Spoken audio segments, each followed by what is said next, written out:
many difficulties. But we have never had to put a wall up to keep our people in.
And Christy got the time wrong. She thought it was 4 p.m. PST. I didn't even pull my curls out like the girl on CNN. Okay, whatever. I got the time totally wrong. I'm sorry. It's my fault, guys. Yes. I did a Marilyn Monroe move. I'm very late. She was always late. So here I am late. Okay. Richard Robinson, thank you much for your donation. And also, Margaret Minta and an anonymous donation. Oh, okay. Okay. All donations are welcome. Anonymous or non-anonymous. Ladies and gentlemen, here we are. I made it. I had like 10 minutes to get ready. Seriously.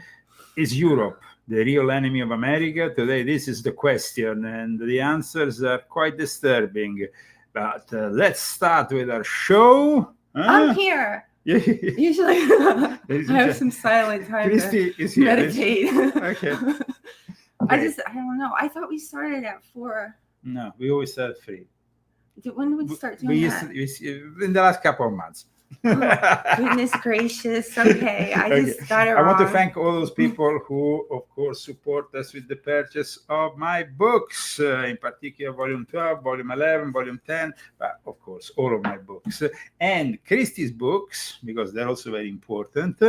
And we are discussing a subject that might be a little bit, disturbing, like I said, the results of the fact that these Europeans... Well, guys, these Europeans, what about with you? You're yelling in my ear. I was doing the signal, but you got it wrong again. Okay. One thing, guys, that I want to really explain to you and make it clear, maybe majority of you doesn't know this. Meta, Facebook, announced in January 2025 that they will be ending the third-party fact-checking program in the United States, of course, because Trump was coming, it was returning at the White House, he was coming into power, and this third-party check system in the United States finally has been abolished. It became a little bit more similar. Everybody kind of got more similar to X, while instead this shift by Meta wasn't followed in Europe, because in Europe, Meta continues to this day to have independent third-party checkers doing exactly all the censorship they were doing to us during the Biden era. And this demonstrates how restricted and how censored the Europeans are. They have no freedom. Meta basically addresses so-called misinformation according to the Digital Service Act that in the EU imposes obligations on online platforms to counter disinformation. And not only that, you have also the United Kingdom, which is incentivizing censorship, and you cannot talk about Islam or against Islam because they ban you left, right, and center. Guys, this is just they tell you what you think. They tell you what to think. Yeah, but because that's the stuff of dictatorship. And I want to show you something by a very important institution, the Chicago Council on Global Affairs, and I will get Christy to read it. So it gives you an idea of how they want to portray the Europeans. Now, what we're going to be discussing today is, of course, what they will like the Europeans to think. But the majority of Europeans is also, they don't have any weapons. They don't have the possibility of rebelling. They risk, really, like I risked when I was there, to be arrested for a Facebook post or for an article or for something written in a book. So, I mean, it's terrible to live like that. It's absolutely, gives you a complex. It's really a terrible experience, guys. So I know that, you have all that romanticized version of Europe in your head, especially Italy, the mandolino, the pizza, the pasta, the BS, everything is the dolce vita. No, guys. If you are a tourist, that's no problem. But if you live there, then it becomes a real big problem. And of course, yesterday we saw this great meeting, this summit between two of the most important people on the planet, if not the most important, Donald J. Trump and Vladimir Putin. We hope that something will come out of it, but the left, of course, doesn't like it. The Europeans don't like it. I mean, the Europeans are the ones that if you elect the wrong person, they will basically cancel the whole election. They did it in Romania. If you are a threat to their stability or to their idea of Europe, like Le Pen in France, they will start indicting you on this and that account. Just listen to what Georgescu said in Romania a few months ago to Tucker Carlson. First of all, I wish to, in fact, to mention that all I wish to guarantee, in fact, that all my actions represent nothing but a selfless sense of duty to my people, to my Romanian people. And of course, I have a dream of freedom and dignity for the Romanian people. I was denied by the globalist mafia, which they control this region like a colony. And of course, it's the same, let's say, intelligence group also present in this region, as well as the group which they try to destroy the campaign of President Trump as well. It was just a copy-paste with different subjects, including that I was falsely accused about foreign interference, particularly, of course, the Russian interference, exactly as President Trump was accused. The Russian interference. Woo! Yesterday, we heard at one point Trump talking about, the problem of the Russian hoax that in some way interfered, yes, in the actual relations between him and Vladimir Putin. Welcome to the Leo Zagami Show. Today we are discussing a very inconvenient reality.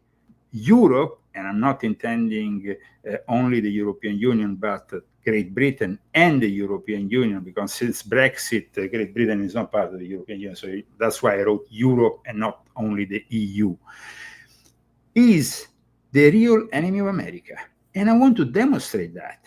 I want to show you what they want the Europeans to think about Trump, about America. Check out what they're saying here. On July 17, 2025, the Chicago Council on Global Affairs, very connected to Europe and to the Democrats and all that, a crisis in confidence, European public opinion in the Trump era. European perception of the United States has plummeted as a multilateral commitments wane and international tensions rise, recent surveys show. All the surveys. Now, please read this, Christy, because this is really incredible. European public perceptions of the United States have declined in the wake of Donald Trump's second term as U.S. president, according to recent polling, with reasons ranging from questions about Trump's commitment to democracy to U.S. policy reversals in the Russia-Ukraine war to U.S.-imposed economic sanctions. Europeans now largely consider Trump's United States a threat to peace in the world. While press reporting has focused attention mainly on Trump's aggressive tariff policies, the White House has also taken measures to distance the United States from its multilateral commitments and to cease long-standing memberships in international liberal institutions. Now, these institutions, guys, are all a bunch of globalist puppets, typical. One of them is the infamous World Health Organization. Should read them. Maybe I should read them. Read them. Since his inauguration, Trump has withdrawn from the World Health Organization, United Nations Human Rights Council, Paris Climate Agreement, Loss and Damage Fund, and others. He has also expressed the desire to distance the United States from NATO, the International Criminal Court, and various smaller interstate organizations. Let's not forget that if it was for this International Criminal Court, Vladimir Putin could not even have stepped probably here in the United States, in Alaska, because he's basically considered a criminal who needs to be arrested. He cannot go to Europe today because he might be arrested. Neither myself. Now, this is very important, guy, that you really realize why Europe is our enemy. First of all, the Illuminati were born in Germany, in Europe. Speculative Freemasonry was born in England, in Europe. The ancient ancestor Scottish Rite was born in France, in Europe. Everything that is really the part of this system, this new world order, is built in Europe. And it's built, of course, by what they consider old money, the families of influence that now, of course, are trying to obstaculate, we can say, to block the development of America, which is creating, of course, a new feudalism, I guess, with people like Jeff Bezos, Mark Zuckerberg, and so on. So these people needed to be put on the leash, and that's why they gave them all these restrictions in Europe. The fact that Meta still has fact checkers in Europe should give you an understanding that there is here two different Western realities. People, once upon a time used to think that Europe was based on the freedom that comes from the United States. But in reality, that's not the case anymore.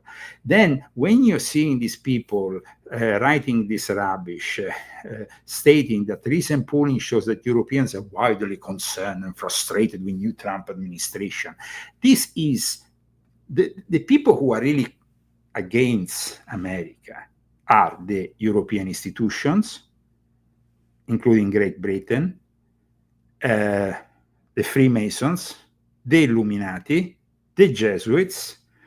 I exposed in this book and I demonstrated how the Jesuits are at the very foundation of the Bilderberg Club, of the European Community, and then the European Union. This is a very important book to understand the difference between America and Europe. because yes, we have had some influence by the Jesuits, and we unfortunately have half of this country in the hands of a party which is basically a Jesuit party, the Democrats. That's what they are. They are the political arm of the Jesuits. And of course, they would like to flood this country with millions of South or Central Americans because they are all Jesuit extracted, and they are, of course, controlled by the Jesuit NGOs later on, like we explained many times in this show. So the fact that Europe is the real enemy is Russia is not a real enemy. And to a certain extent, even China is less of a threat than Europe, because the European threat is more insidious. I want to explain you something regarding Europe. You see, we were used to the European Union being, put together by this Franco-German alliance, which I described also in volume 12 as, let's say, the core of Europe. But now Germany is in a big mess, economically speaking. Without the fossil fuels coming from Russia, both gas and oil, they have entered a crisis that is of immense proportions, that is basically risking to bring down the whole of the European Union. Economically, Germany, the only solution they have is to transform their factories that they used to make great cars into factories to make weapons against Russia. That is what is happening here. And so what we have seen yesterday, at one point of the discussion, Putin said something very important. There was this press conference. It was very brief on both sides. Of course, Putin was a little bit longer. He also loves history, so he wanted to talk about, what unites the United States and Russia, and the history of Alaska, the hundreds of names of Russian origin, and all that. But in any case, at one point he said something very important, which I want you to listen very carefully. This is, of course, Pursuing Peace. They had already had their 3 hours meeting, but at one point, Putin says something very, very important. Will help us bring closer that goal and will pave the path towards peace in Ukraine. We expect that Kiev and European capitals will perceive that constructively and that they won't throw a wrench in the works. They will not make any attempts to use some backroom dealings to conduct provocations to torpedo the nascent progress. So we're talking about Putin openly accusing Europe of torpedoing the peace process, of sabotaging. Let's listen again. And I agree with President Trump, as he has said today, that naturally the security of Ukraine should be ensured as well. Naturally, we are prepared to work on that. I would like to hope that the agreement that we've reached together will help us bring closer that goal and will pave the path towards peace in Ukraine. We expect that Kiev and European capitals will perceive that constructively and that they won't throw a wrench in the works. They will not make any attempts to use some backroom dealings to conduct provocations to torpedo the nascent progress. Okay, so this is very important, guys. This was a fragment, of course, of what Putin said, but it was irremediably one of the most important moments, because the accusation was rather clear here. The fact that Europeans want to sabotage this peace process, it's torpedoes, of course, from a submarine, somebody says in the chat, but the clear accusation that Europe doesn't want this peace. Europe doesn't want this peace. And this is very sad in a way, because the European opinion, the way they want to craft the European opinion, I'm not saying that the Europeans are all this way, because we know what kind of Europeans are the ones who support this Absolutely. nonsense. Yeah. Those kind of Europeans are. It's the majority, though. Well, it's the majority. It's the majority because they get brainwashed by the TV, but the majority of the working folk doesn't think very much about these kind of things. They nowadays just hope to get by because it's always about paying bills and surviving. Then there is instead the people in the universities who brainwash the youth, who unfortunately push this narrative which is made of convincing the Europeans that Trump is a threat, that Russia is a threat, and that we need to embrace wokeism, we need to embrace all the demented values that is. It's like they want to really become our enemies. They are not our friends anymore. Now, because the Europeans have not realized that yet, this is becoming, it's like this gap is becoming bigger and bigger. We saw at the beginning of the year, of course, J.D. Vance talking about it at the Munich Security Conference, stating, you have abandoned those values of liberty, of freedom. It's like, once upon a time, the American way was, the American, when everybody in Europe, they used to dream one day maybe come to America and live this American dream. Instead, nowadays, America is described as a nightmare, and they are the ones who somehow claim they're defending these liberal values that are so important.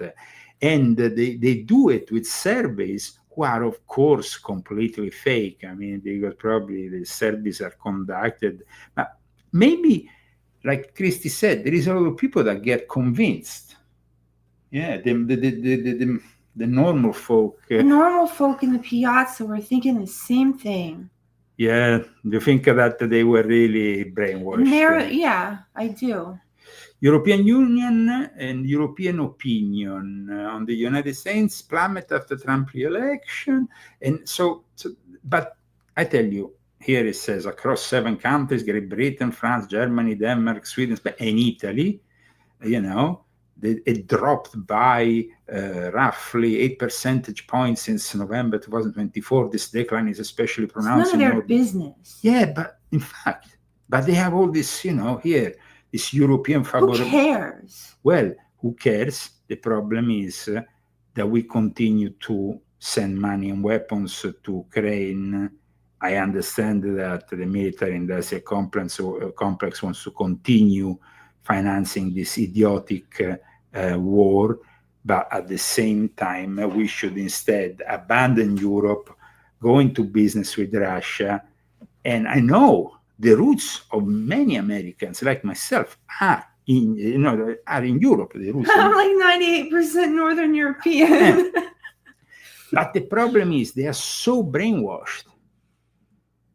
And I think that the problem here is that this brainwashing that they constantly have doesn't make them understand. And when Georgescu, says this kind of things, people should have really listened. Nevertheless, there are not evidence. And of course, related with this foreign interference, I was just to mention that all the system, 100% in Romania, was and it is coordinated and controlled by foreign interference. Before these elections was controlled by the former Secretary of State from United States, Blinken, and all the neocons. And after the President Trump and Trump-Vance administration is totally controlled by France.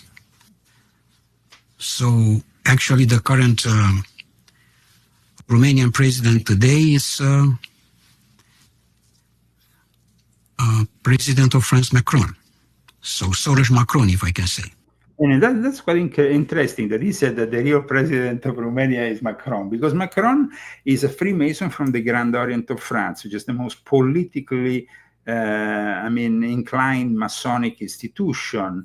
And a very interesting thing that came out lately is the condemnation of the US State Department, who has completely slammed Romania, accusing them in this report, human rights report. So, I mean, they're actually nowadays being accused of not having kept in line with the human rights. I mean, this is an accusation that is just being published. Here you see August 12, 2025, US Department of State, the annual country reports on human rights practices. And we see that basically Romania, amongst these countries, is a country with some serious problems. And there is, of course, countries that have problems. Even Italy has problems. But the fact that there is, and here you see, Trump's State Department slams Romania globalist regime in human rights report. Elections results whipped, democracy under attack. So, I mean, this is white, sorry.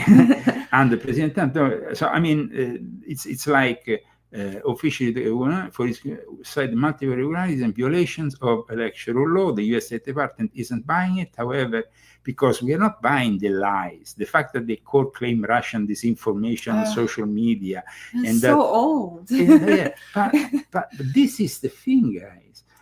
Europe is inevitably, with this kind of brainwashing in their own universities, becoming an enemy of the United States. And I tell you that because the young people, it's not only the people in the piazza, but it's the young people who go to the universities. Mm-hmm. And in those universities, we know already what happened here in America. The anti-Semitism, the level of brainwashing that they've been subject even here in America. But gradually, there is also young people here in America that are... Somebody asked a question about Israel. Well, Israel is very interesting, the fact that Europe is actually starting to recognize, like Macron, Palestine, that they are more and more anti-Semitic.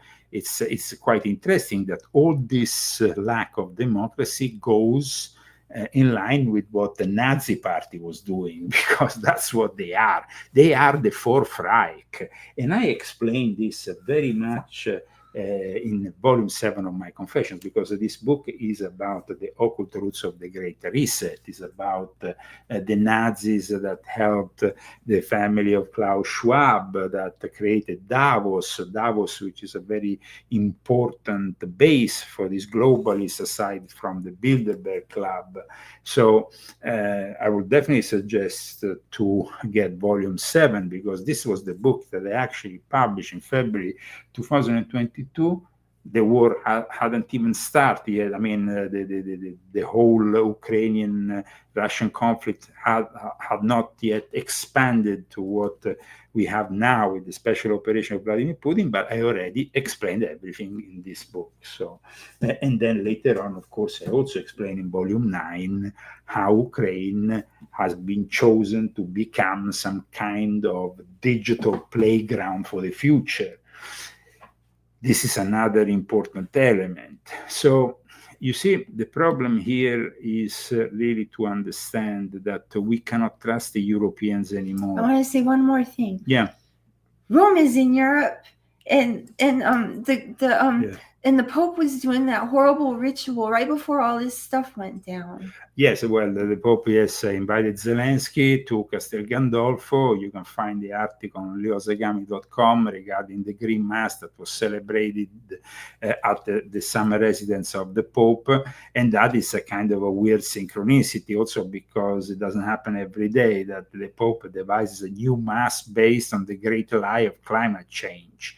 But I repeat, all this happens because the Vatican Jesuits are the ones who really control Europe, as I explained in volume 12. They are, at the fundaments of it. So it's obvious that all that is happening. Let's continue hearing what the guy who wanted and could have become really Romania's new leader, the Romanian politician Georgescu, who was... I have friends in Romania, and they're really nice. I mean, I was actually, myself, I was involved with the Romanian Freemasonry, so I know very well how it works from the inside. And there's a lot of disappointment because there is no equilibrium anymore. It's like this country who used to formerly be under Russia and still has very strong connections with Russia, suddenly is pushed to reject all its connections with Russia. It's a little bit like Estonia. I brought Christy to Estonia, and they were mean. They were mean because they were so mean in Estonia. They thought that we were Russians at one point, and they were very mean. I was actually a guest at the national radio. I had a whole speech on the Jesuits and stuff, and I told them to re-embrace a little bit their Russian connections and to not treat the Russian minority in the wrong way. They didn't really understand it because they were so like Ukraine. We got a curse thrown on us because they thought he was Russian. This witch guy thought he was Russian. It was really... And they threw a curse on him. That was pretty insane. In any case, the point is that very clear, I was an outsider. And because I was an outsider, they didn't control or didn't, let's say, had any suspicion in the early beginning, in the first round. About this I'm speaking. And my narrative was totally devoted to my people and was totally related with what we can do alone, how we can be Romanian independence. And with this narrative, including a program which I present for Romania, food, water, and energy, I succeed in the first round on the first place. And in the moment when you are outsider, of course, they alert immediately because they realize they can lose the power and the money. And that doesn't happen only in Romania. That can happen in France with Le Pen. And if you think that Giorgia Meloni is a true center-right or right conservative figure, you are completely in the wrong. Giorgia Meloni is a compromised individual that has built this party, which simply goes along with what the Freemasons and the Jesuits want in Italy. And she will never do anything the Vatican doesn't want her to do. She goes regularly to Mass to the Vatican and bows down to the Jesuits. Giorgia Meloni is a fraud. And that is another thing that's very disappointing at Trump every time. Oh, Georgia. Because, of course, he knows very well that Italy is a country, it's not even a country, it's a colony of the United States that is kept there in this state since they were defrauded of the monarchy in favor of a republic because of the Democratic Party in 1946, and that everything that came after that was under the control of this Cold War apparatus, the stay-behind operations, Gladio, P2, and all the rest. But after the Cold War, Italy, of course, didn't protect itself anymore from communism, and communism took over everything.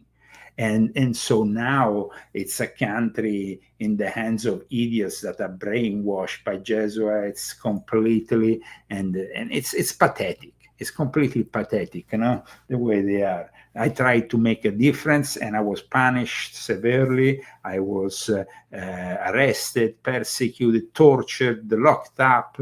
I mean, Christy was with me, so she saw it with her own eyes. If you want to know more, of course, about what I went through, you can go through my books. Well, you can read mine. I wrote it all down. Confessions of an Illuminati Princess, Volume 1 and 2. It's full of all the hexes they put on us, all the evil spells they put on us, and blah, blah, blah. Absolutely. And how we fought back and won. Absolutely. At least that little battle. There's a lot of battles, though. Yeah. Well, now, one thing that, the decadence, the way that things are. And instead, here in America, with Trump, now with his executive order, we are actually, for the first time, cleaning homeless camps in Washington, D.C.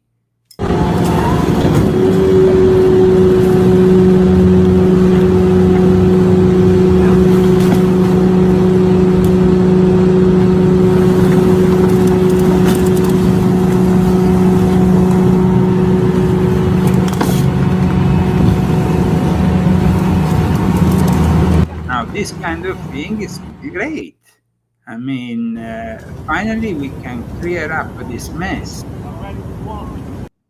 People, we can't live like that. You can't live in filth and chaos. But I mean, and we shouldn't be living like here that. in California, they tolerate it and they seem to Everybody do needs nothing to work. about it. No, but these people, some have mental illnesses, some are pedophiles who don't want But that's the system's fault. Who don't want to be traced, because once you register yourself, there's so much wrong with everything. Everything is so sabotaged. Yeah, but now you see, this is great. I mean, the Europeans will watch this and they will be, oh wow, this is so evil. We need to help the homeless.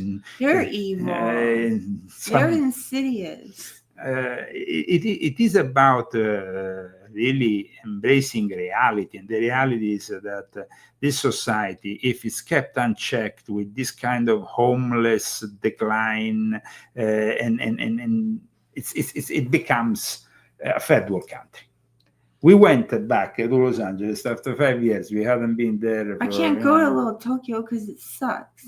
But we went there for like a day in 2019 when we just arrived. We wanted to go we've down. Been there a few times. Yeah, no, now. but we went there in 2019, and what did we see? The difference. The trash and the encampments that were not there in 2014. So that was my first impression. That's, of course, we went back there and we were like, at that point, it was more we knew what it was about. Like the homeless encampments were in the suburban area. So like we're driving in the suburbs, and then you're seeing all of this stuff that used to be Skid Row has like extended into the suburbs. So we're like actually going to meet somebody, and I mean, it's like creeping into their house. I mean, it's practically creeping into their backyard.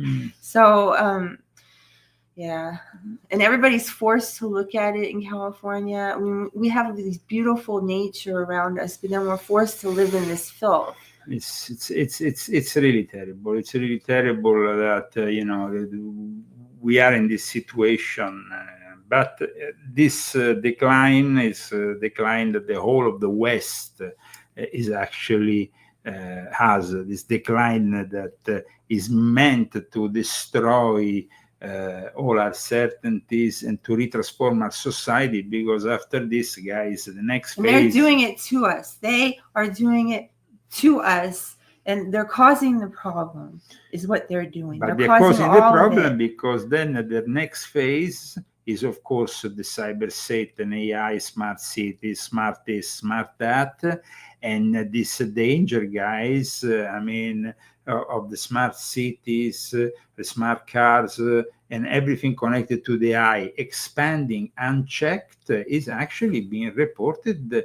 And today I want to show you a video that is quite interesting. Is the godfather of AI, Geoffrey Hinton, that warns that we must teach AI systems to genuinely care about human beings, because otherwise we're going to be wiped off by this by the AI. This is the kind of, he wants to develop a sort of maternal instinct for the AI of the future, because that's the only way they might not eliminate us.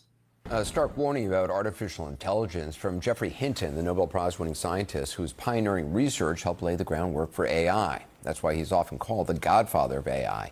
Hinton says there's a 10 to 20% chance AI will wipe out humans, but made headlines today suggesting at a conference that the tech industry should somehow install what he termed maternal instincts into superintelligent AI, so they'll protect humans like mothers protect their babies.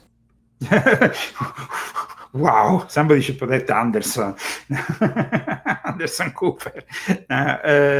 Moving forward on what went on yesterday with this great meeting that, of course, all the leftists are saying is just a photo op, Trump wanting to show off, and the whole thing is a nothing burger.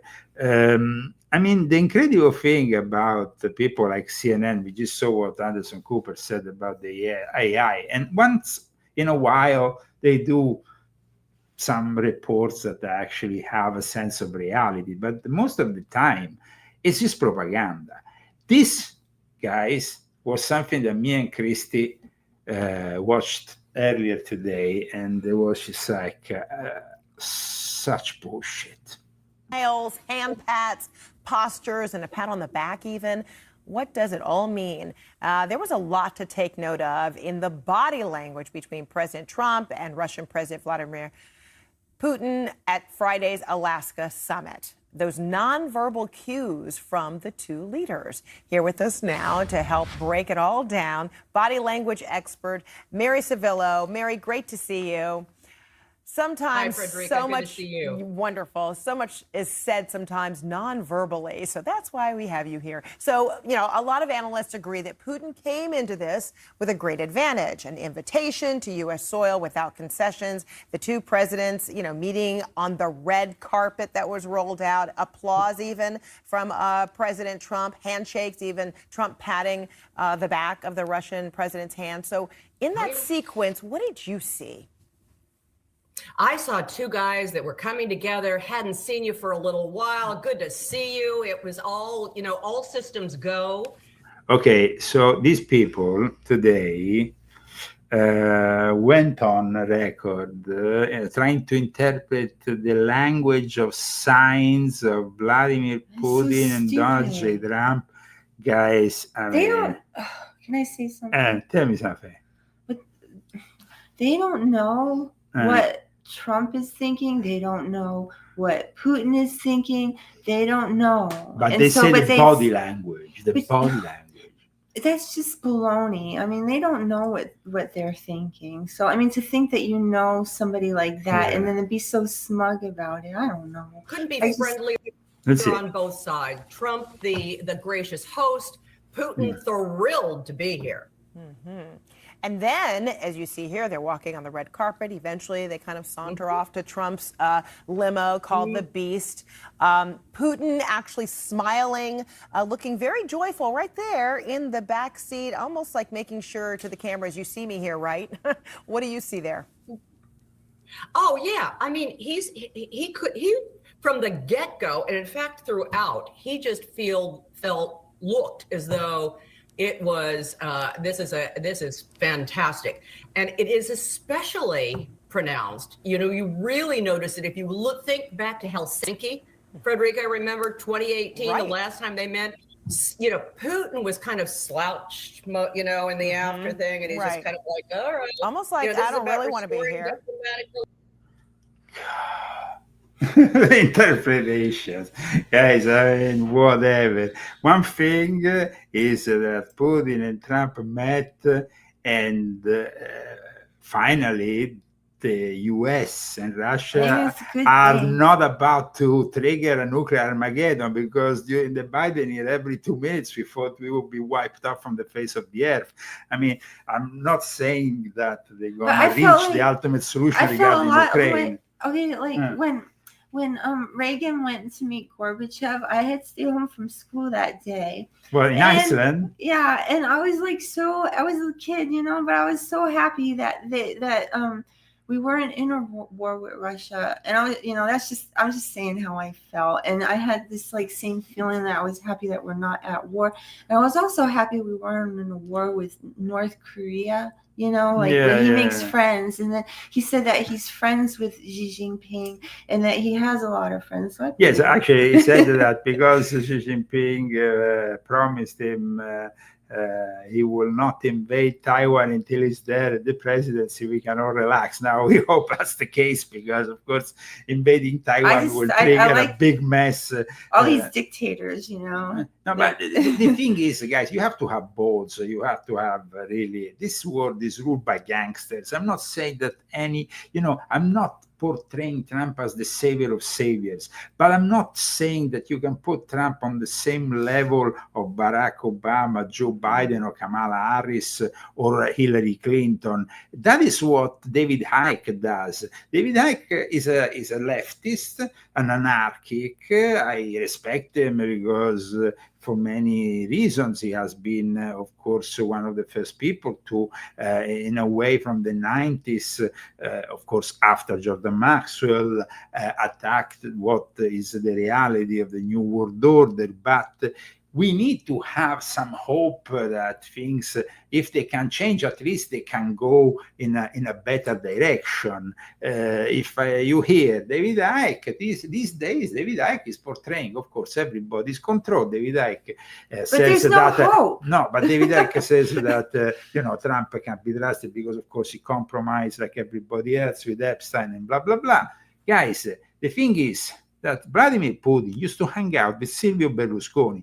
When the actual elite wanted to get rid of Silvio Berlusconi, of course, they used a minor, which he might not even have known she was a minor. She was like 16 or 17, I think, at the time, Ruby. And they used her to get him out of the way. And of course, then they paved the way for Mario Monti, who is head, at the time was head of the Trilateral Commission and one of the heads of the Bilderberg, and they brought him in.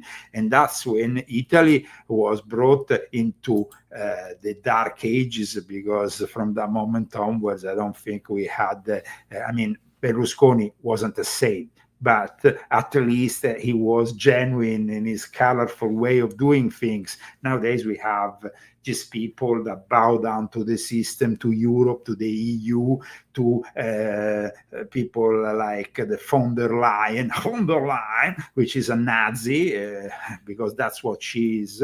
And von der Leyen needs to be respected because she orders Europeans around, and that's what a European dictator does. But that's actually what they claim is liberal democracy. So, yeah. No, I was just going to say that,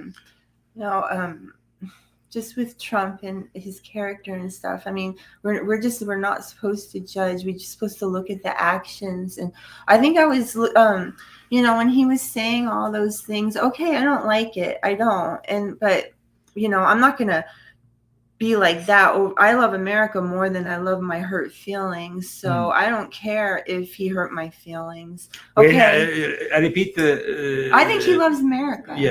But you should then repeat why you are saying that. It was in relation to his criticism of the MAGA movement that got fixated with the whole Epstein thing, which I didn't care about. Of course, the Epstein thing is not out of the window yet, guys. When Congress is back in September, we're going to probably, the whole thing is going to be rehashed. And of course, we want to have some honesty regards to that. But this thing with Melania, Melania. That about anti-Biden accusing. No, that was fake. It's fake. It was fake. It was completely fake. And probably, a lot of this stuff is because I can see the way the left are so gleeful. I mean, I can just watch it and it's very confusing to people. And it's just meant to confuse us because they're so like, ooh, and all of a sudden they look better and they're not like all donkey looking. They're all like, ooh, and we think this. And they're all of a sudden taking the moral high ground, again. The thing is that these guys who never gave a damn about the Epstein scandal, and now suddenly it's all they're talking about. I mean, if you go back 5 or 10 years, there was only a bunch of people, including people like Alex Jones, talking about what Jeffrey Epstein was doing. And everybody was, of course, mocking us. And you know what happened also with InfoWars. Later on, they removed all our videos from, including mine, from YouTube and all that. And instead, now they talk about this whole case. The thing that a bit it's like Alex Jones should be still talking about Jeffrey Epstein, but maybe, I don't know. At this point, it's like you want to align with Trump, but you also have to be critical of Trump when he does the wrong thing. And in the case of the Jeffrey Epstein affair, I think that he has done things in a way. He was advised in the wrong way, and I hope that he clears things in the future. Yeah, I agree. Yeah. I agree. Is that okay? I agree. And then I was just going to put my 2 cents in about the crypto. No, but that's my own thing. That's my own I mean, thing. crypto, that's and my thing. That is another thing. In regards to the future of America, of course, I'm not saying Trump has all the answers. Of course, everybody knows that once you arrive to the White House, there's a certain degree of compromise, which every president, unfortunately, has to be involved in, and it's called, usually national security, or it's operating under this national security umbrella, which is quite wide, and at times, of course, is used in the wrong way. But I mean, that avoids us living in anarchy or living in Botswana or in some African country ruled by some wild dictators. We still have at least the possibility of talking freely in the Trump era. The changes that we had, and that's why I started the show today talking about the fact checkers. The fact that Europe still has fact checkers and we don't have them. That it's the whole thing. That's great. I mean, the first thing they did to you was censor you in Italy when they didn't like how you were moving and what you were doing. The first thing they did was remove your books, and then they wanted to remove you. Absolutely. Because you wouldn't stop, so then they're like, okay, we're going to have to remove him. So and the guys, the Great Britain is no better. In fact, you remember before we decided to come here in America, I was thinking about maybe going to Great Britain because I'm half English. But then I heard of the kind of censorship that was coming to England, to Great Britain, and the fact that they had actually visited the guy for a Facebook post. I said, that's no better than Italy. And so now the State Department is actually concerned over the free speech, and they say that UK human rights situation is worsened, and that now there actually has been a petition signed by I think 700,000 people that the Starmer guy has to resign. So I hope he does. But the problem is, guys, you can't criticize the Muslims. And I was in a lodge, in a Masonic lodge, and Christy was my witness because it was a very rare mixed lodge with men and women, but there were members of the United Lodge of England present, even if it was all a big cover, and secretive. But in this lodge, I was doing this speech saying that they should do more about what was happening, with these Muslims that were threatening the freedom of the West, including the fact that you could gather in a Masonic lodge. I said, listen, you could end up like the Masonic lodge in Turkey, what was blown up by a Muslim fundamentalist. And immediately they silenced me. And Christy Christy was like, jeez, man! I almost got mad. Beat him up. I wasn't. No, but I mean, it was like they silenced me because they are afraid. I'm glad that the British people have had enough of Starmer. But the problem is, and they have signed this petition that is being signed by so many people, and I hope that they will remove him. But unfortunately, the British system is rigged. So the future of Europe, I repeat, is uncertain. Now, if something doesn't happen, of course, either we go into the direction of a technocracy that rules everything in a dictatorial way with no freedom for the people living in Europe, or otherwise we go towards a civil war in which the Muslims and stuff start, and there starts to be fights that we already have seen. this kind of thing happening in Great Britain already in the past. I've discussed it also in volume 10 of my Confessions. People ask me about Israel. Now, Israel, guys, is controlled basically by the Sabbatean Frankists since it was created by them. It was the Sabbatean Frankists who took over the Zionist movement, who established Israel. And at that point, they have used the 7th of October with Netanyahu in a way that has brought us now to where to this situation. But I mean, guys, to give the people, the Palestinian people, their own country, there is so many Arab countries already. Why don't they take them in themselves? What is happening, for example, in Lebanon in the last 24 hours should make you understand.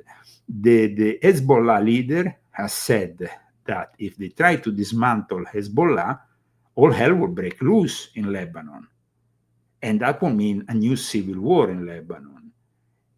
So this gives you an idea, no? Mm-hmm. The moment in which you want to dismantle these groups like Hamas or Hezbollah or other groups because they have so much power. And I'm sorry that, there's been, of course, even journalists that were killed, but then we go and see those journalists. Who were these journalists?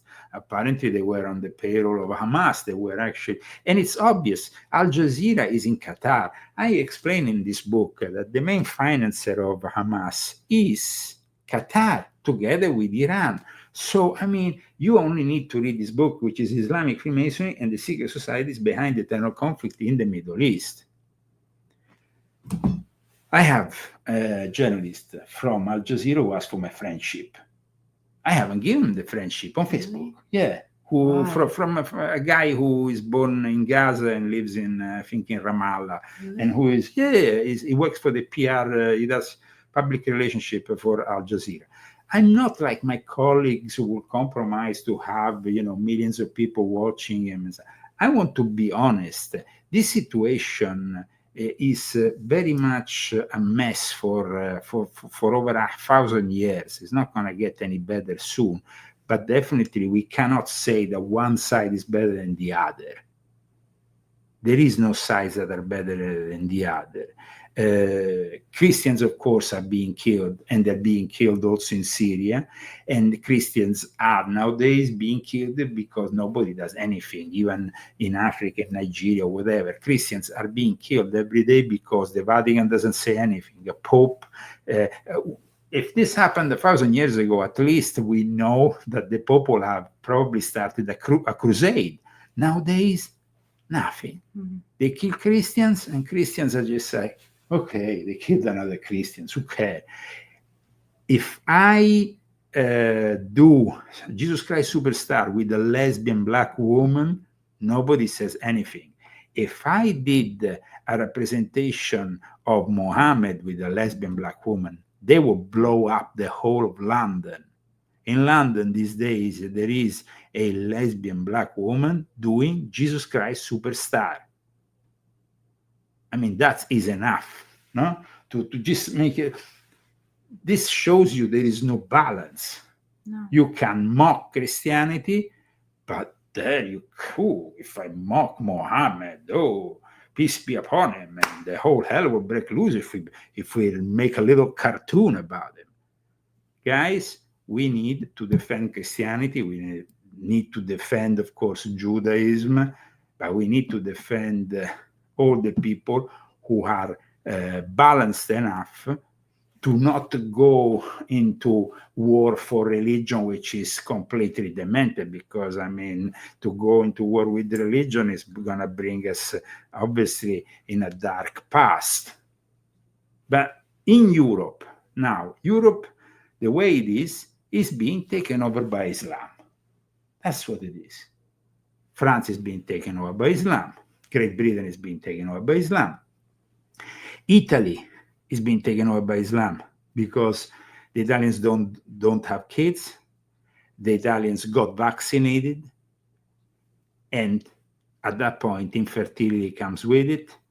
And so the whole thing is that the future of Europe, according to this Kalergi plan, devised by this Kalergi guy, which I've been talking about in my books, and also in the past in a legendary article on InfoWars I published many years ago, is about replacing the Europeans with something else. So Europe, it's waging war against America the way it is now, but at the same time they are spiraling in uncertainty, and probably they are willing to suicide their own people like they did with the vaccines. I mean, during the pandemic, they obliged people over 50, like me, to get vaccinated. An Italian citizen over 50 during the pandemic was obliged to get $100 fine every month. It's insane. Please share this video. I hope you like this show. I hope. Thank you for the clarity, More. We need it. Well, I try to do my best. It feels good. I think that the truth feels good. The clarity feels good. That's good. I mean, that's very good. I think I don't like, not understanding things, and now that everything is more clear, I feel much better and more at peace. Well, I mean, one thing that I also realize is that the Orthodox Church that Putin follows so much is definitely a bastion of true Christianity that the woke Catholics and the other branches of the Orthodox Church are watching very closely, because they would like Kirill and the Orthodox Russian Church to join their future one world melting pot of religions that ultimately is going to bow down to the AI.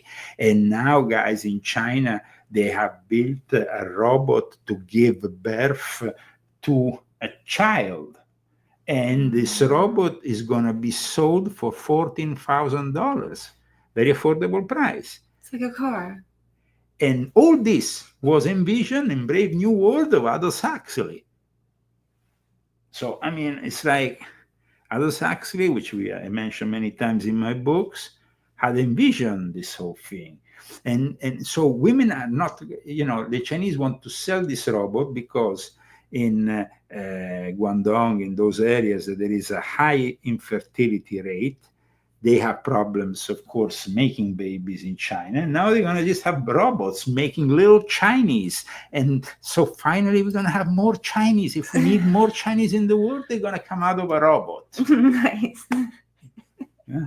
Now, today, I'm going to close down, not with the usual track, but with the new track of Vincenzo Viceversa. Is it later?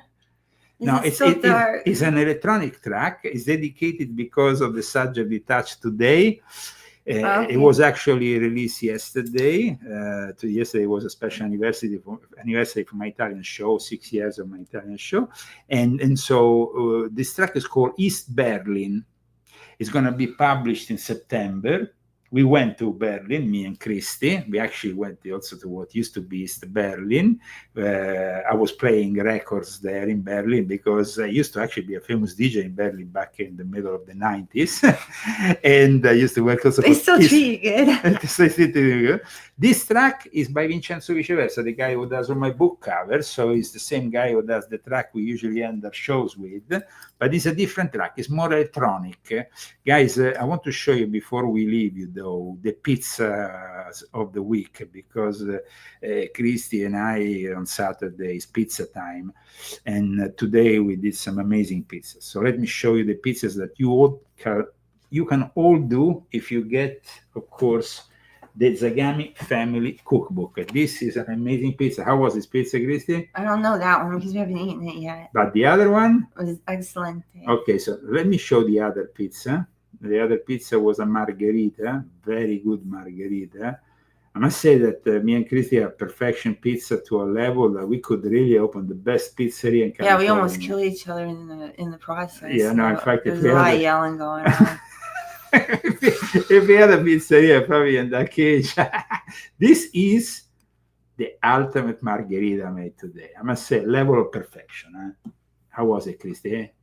Huh? It was pretty dang good. It was very good. Guys, you can also do your pizza. You can find out how by purchasing the Zagami Family Cookbook. You find it on Amazon, and it tells you right from scratch how you have to do this pizza. And in the end, you know, if you master pizza, you don't have to buy those cheap frozen pizzas or spend $30 minimum to get a decent pizza. Trust me.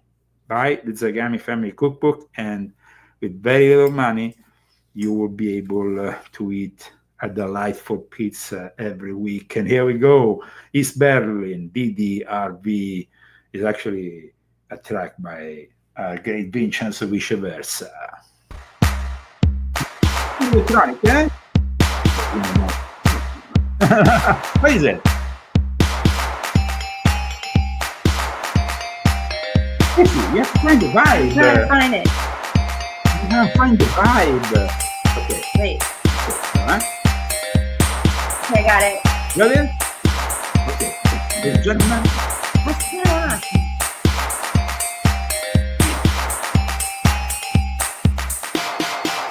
Go! Yo, that's pretty good. See you next week. I see you next week for the Leo Zagami Show, Lee and Christy.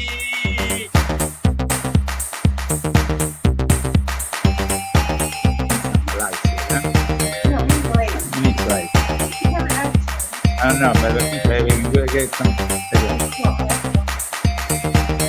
What? Yeah. I got real one. Next time. real one. Maybe need to go disco ball next time. See you soon with the Leo Zagami Show, the best show on the internet.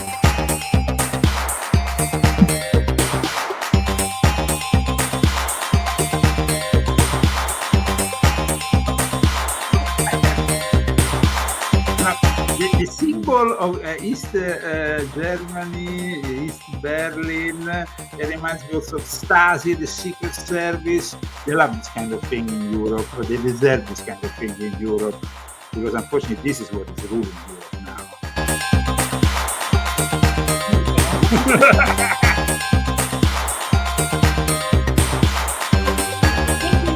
Our donation is from Europe, so thank you very much. Now there's